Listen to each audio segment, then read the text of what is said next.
शं वरुणः शन्नो भवत्वर्यमा शन्न इन्द्रो बृहस्पतिः शन्नो विष्णुरुक्रमः ॐ शान्ति शान्ति शान्तिः।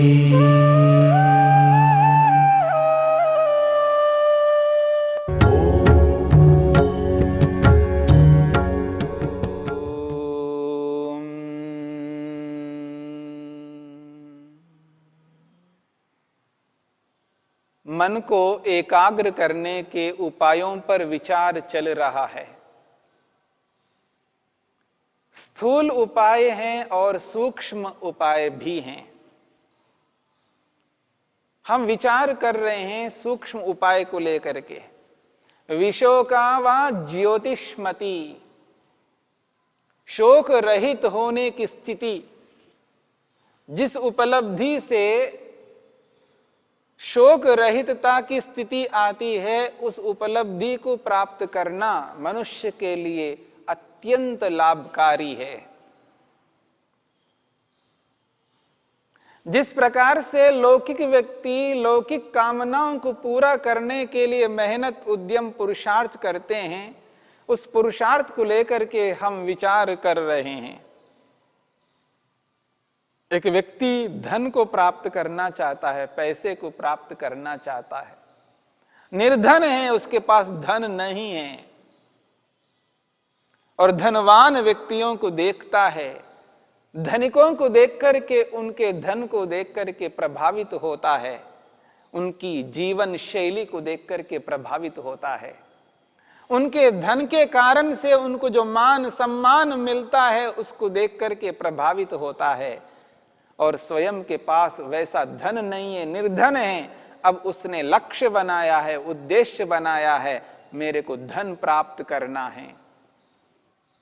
और उस धन को प्राप्त करने के लिए, इस इच्छा को पूरा करने के लिए, ये जो उसकी कामना है, इस कामना को पूरा करने के लिए जब वो उद्यम करता है, मेहनत करता है, ऐसा उद्यम, ऐसा पुरुषार्थ करता है, देखने वाले, जानने वाले ये कह उठते हैं, हां, इसका नाम है पुरुषार्थ, इसको कहते हैं पुरुषार्थ। ऐसा पुरुषार्थ होना चाहिए, क्योंकि वो अत्यंत पुरुषार्थ करता है। उसका जो पुरुषार्थ है वो अत्यंत है, उससे अधिक पुरुषार्थ दुनिया में नहीं हो सकता। उसी का नाम है अत्यंत पुरुषार्थ। और उस पुरुषार्थ को करता हुआ जब वो आगे बढ़ता है, तो उसके सामने बाधाएं आती हैं, समस्याएं आती हैं, कठिनाइयां सामने उपस्थित होती है, लेकिन सबको वो सहन करता है, क्योंकि उसका लक्ष्य, उसका प्रयोजन वो धन है। उस धन को पाने के लिए जिस मेहनत उद्यम को अपनाया है, जिस अत्यंत पुरुषार्थ को अपना करके आगे बढ़ रहा है, अब उसमें रुकावट उत्पन्न करना नहीं चाहता। इसलिए वो व्यक्ति, वो जो तप करता है, जो सहन करता है, वो विलक्षण का तप होता है। वो सर्दी को सहन करता है, गर्मी को सहन करता है, भूख को सहन करता है, प्यास को सहन करता है। कोई मान करता है तो भी सहन करता है, कोई अपमान करता है तो भी सहन करता है। ये जो द्वंद्व हैं, भूख प्यास, हानि लाभ, गर्मी सर्दी, इन द्वंद्वों को सरलता से, सहजता से सहन करता हुआ वो अपने लक्ष्य की ओर बढ़ता है। वो जो तप करता है, वो सामान्य तप नहीं करता है, वो घोर तप करता है। कैसा तप? घोर तप करता है, क्योंकि उसका लक्ष्य, उसका प्रयोजन वो धन है, पैसा है। उस पैसे के लिए, उस धन के लिए जो पुरुषार्थ कर रहा है, वो अत्यंत पुरुषार्थ कर रहा है। और जो तप करता जा रहा है, वो घोर तप करता जा रहा है। और उस पैसे को पाने के लिए जिस किसी भी विधि को अपनाता है, तो वो ऐसी विधि को अपनाना चाहता है, ऐसी विधि के लिए वो खोज करता है, ऐसी विधि को वो देखना चाहता है, ऐसी विधि को अपनाना चाहता है जिस विधि से उसका लक्ष्य पूरा हो सके।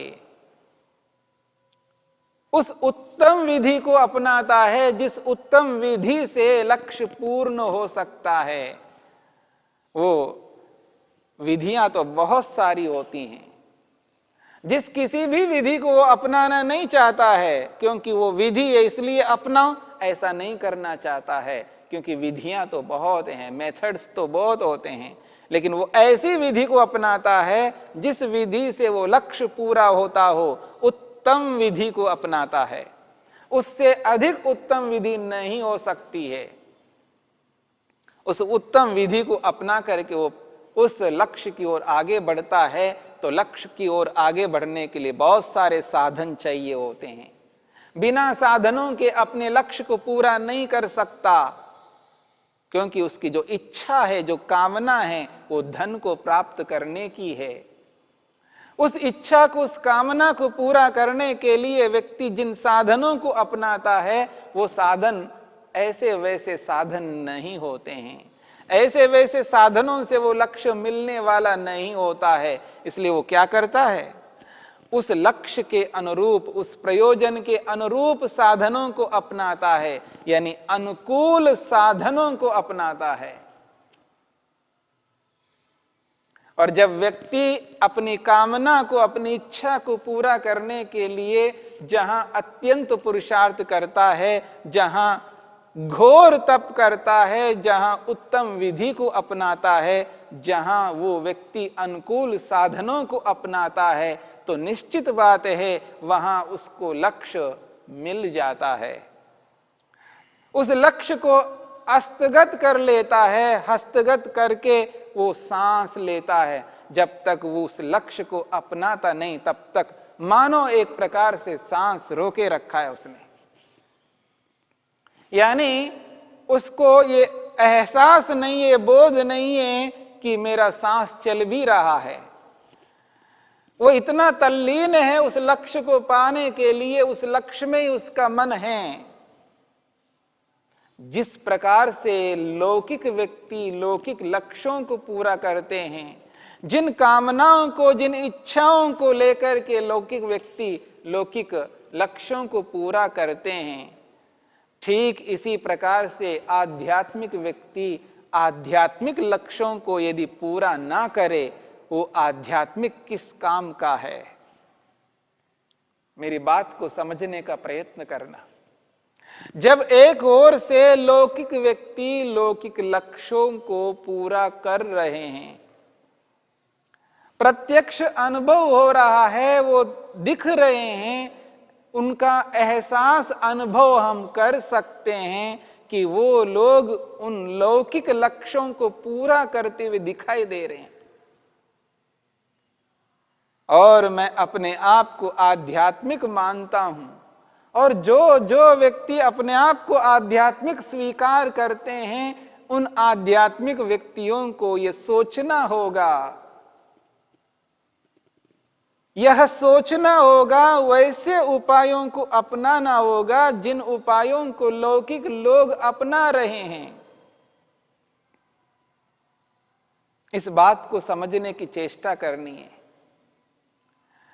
आध्यात्मिक व्यक्तियों की भी कामनाएं होती हैं, इच्छाएं होती हैं, उनको पूरा करने की वो भी चेष्टा करते हैं, परंतु वो जो चेष्टा है, वो जो पुरुषार्थ है, वह पुरुषार्थ वैसा पुरुषार्थ होना चाहिए जैसे पुरुषार्थ को लेकर के लौकिक व्यक्ति आगे बढ़ रहे हैं। वही जुनून होना चाहिए, वही जुनून उनके जीवन में होना चाहिए, वही उत्साह उनके जीवन में होना चाहिए, वही उमंग उनके जीवन में होना चाहिए। जब तक उस स्थिति में नहीं पहुंचेंगे, तब तक वो लक्ष्य पूरा नहीं हो पाएगा। तो आध्यात्मिक व्यक्ति को उस ऊंचे लक्ष्य को प्राप्त करना है। ऐसा लक्ष्य है जो कि जिसको पाकर के विशोका, शोक रहित बन सके, और वो लक्ष्य है ज्योतिष्मति। विशोका वा ज्योतिष्मति, ज्योति वाली है, प्रकाश वाली है, शुद्ध ज्ञान स्वरूप वाली वो उपलब्धि है, जिस उपलब्धि को पाकर के व्यक्ति शोक रहित हो जाता है। महर्षि वेदव्यास ने विशोखावा ज्योतिष्मति इस सूत्र की व्याख्या करते हुए स्पष्ट करते हैं। वो कहते हैं हृदय पुंडरी के धारे तो या बुद्धि संवित। वो कहते हैं हृदय पुंडरी के, हृदय में, हृदय प्रदेश में मन को स्थिर करना है, धारणा बनानी है, यानी हृदय में मन को स्थिर करना है, धारणा बनानी है और वहीं पर मन को टिकाना है और वहीं टिका करके बुद्धि के बारे में, महतत्व के बारे में, निर्णय करने वाले उस तत्व, उस यंत्र के बारे में विचार निरंतर चलता जाए कि ये जो मेरी बुद्धि है, ये जो महतत्व है, जो निर्णय करता है, उचित और अनुचित का बोध जो हो रहा है उसका निर्णय करता है कि यही उचित है, ऐसा ही करना है, ये जो निर्णय करने का साधन है उसका नाम है बुद्धि। महर्षि वेदव्यास कहते हैं बुद्धि संवित। बुद्धि का साक्षात्कार होता है, बुद्धि की अनुभूति होती है, महतत्व का साक्षात्कार हो जाता है। हृदय पुंडरी के हृदय प्रदेश में धारयतु, या धारणा करने वाले योगाभ्यासी को, या जो बुद्धि संवित, जो बुद्धि की अनुभूति होती है, वह बुद्धि एक विलक्षण है और उसको ऐसी स्थिति उसके सामने आती है कि उसको स्पष्ट पता लगता है कि हां, बुद्धि तो ऐसी है। महर्षि वेदव्यास कहते हैं बुद्धि सत्वम ही भास्वरम आकाशकल्पम। बहुत अच्छी बात कही है। बुद्धि सत्वम ही, ये जो बुद्धि नामक महतत्व है, ये कैसा है? आकाशकल्पम भास्वरम। वो कहते हैं आकाश के समान। भास्वरम, भास्वरम कहते हैं शुद्ध है, निर्मल है, पवित्र है। जिस प्रकार से आकाश शुद्ध है, पवित्र है, निर्मल है, आकाश में कोई अशुद्धि नहीं है, कोई अपवित्रता नहीं है, किसी भी प्रकार की कोई गंदगी नहीं है आकाश में। आकाश तो निर्मल है, स्वच्छ है, शुद्ध है, पवित्र है। ठीक उसी प्रकार से भास्वरम आकाशकल्पम, यानी आकाश के समान भास्वरम शुद्ध है, निर्मल है। भास्वर प्रकाश को भी कहते हैं और भास्वर शब्द निर्मलता का भी द्योतक है, यानी भास्वर का अर्थ निर्मलता भी है, शुद्ध भी है, क्योंकि प्रकाश शुद्ध होता है। याद रखना, ये जिसे हम प्रकाश कहते हैं, वो प्रकाश का अर्थ ही है कि वो शुद्ध है, निर्मल है। उस प्रकाश में कोई अंधेरा नहीं है, कोई अंधकार नहीं है। अंधकार रहित स्थिति का नाम ही प्रकाश है। जिस प्रकार प्रकाश में अंधेरा नहीं होता है, ठीक उसी प्रकार यहां पर कहा जा रहा है भास्वरम आकाश कल्पम। ये जो बुद्धि है, ये कैसा है? आकाश कल्पम, यानी आकाश के समान है। और आकाश कैसा है? भास्वरम, शुद्ध है, निर्मल है, पवित्र है।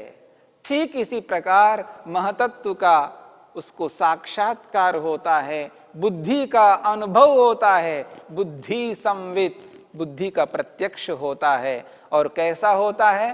भास्वरम, वो बुद्धि शुद्ध है, पवित्र है, निर्मल है। उस बुद्धि में, उस महतत्व में किसी भी प्रकार का कोई मल नहीं है, कोई अशुद्धि नहीं है, कोई अपवित्रता नहीं है, पूर्ण शुद्ध है। और इस बुद्धि के साथ साथ उस व्यक्ति को मन का बोध होता है, और बुद्धि शब्द से मन को भी कहा जाता है। महर्षि वेदव्यास ने योग की व्याख्या करते हुए अनेक स्थानों पर मन को बुद्धि शब्द से भी प्रयोग किया है। बुद्धि का अर्थ है बुद्ध्यते अनेन इति बुद्धि, जिससे बोध होता है, जिससे जानकारी मिलती है, जिससे ज्ञान होता है, उसको भी बुद्धि कहते हैं। यानी यहां पर मन का भी उसको बोध होता है, मन का भी साक्षात्कार होता है, मन का भी उसे एहसास होता है मेरा मन कैसा है। और कैसा है? आकाशकल्पम भास्वरम। मन आकाश के समान है, अपने आप में मन शुद्ध है, पवित्र है, मन में किसी भी प्रकार की मलिनता नहीं है। जो भी मल है वो ज्ञान रूप में है, जो मैं बाहर से ला रहा हूं। मेरी बात को समझने का प्रयत्न करना।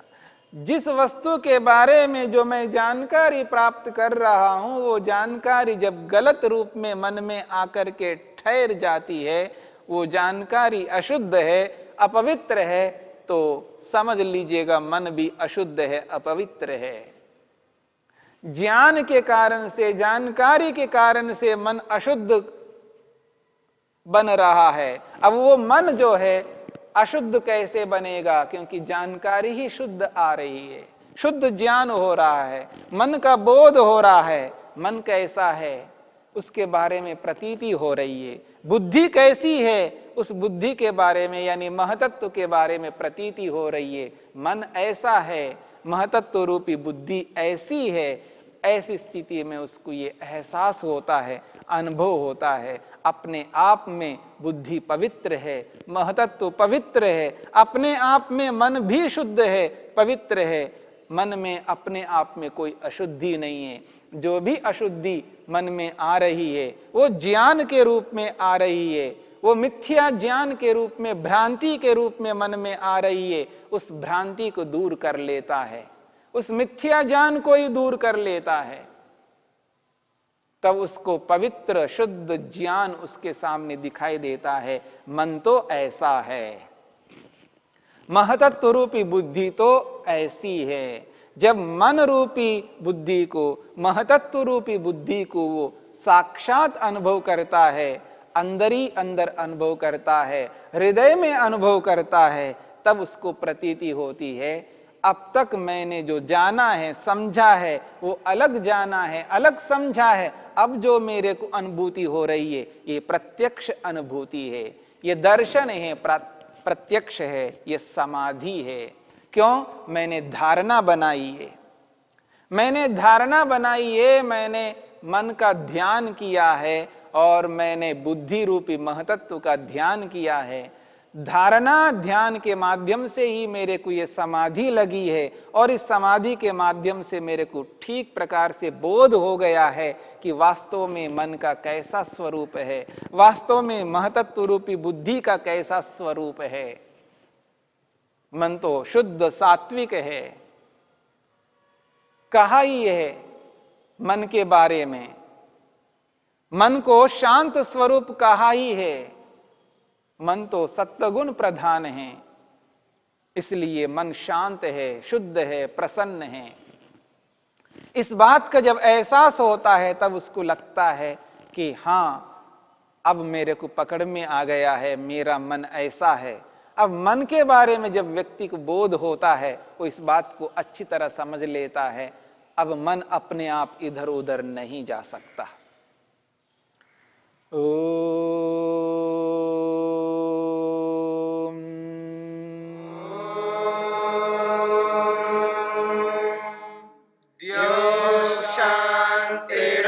शांतिरंतरिक्षं शांति पृथिवी शांतिरापः शांतिरोषधयः शांतिः वनस्पतयः शांतिर्विश्वे देवा शांतिर्ब्रह्म शांति सर्वं शांति शांतिरेव शांति क्षमा शांतिरेधि। ओम शांति शांति शांति।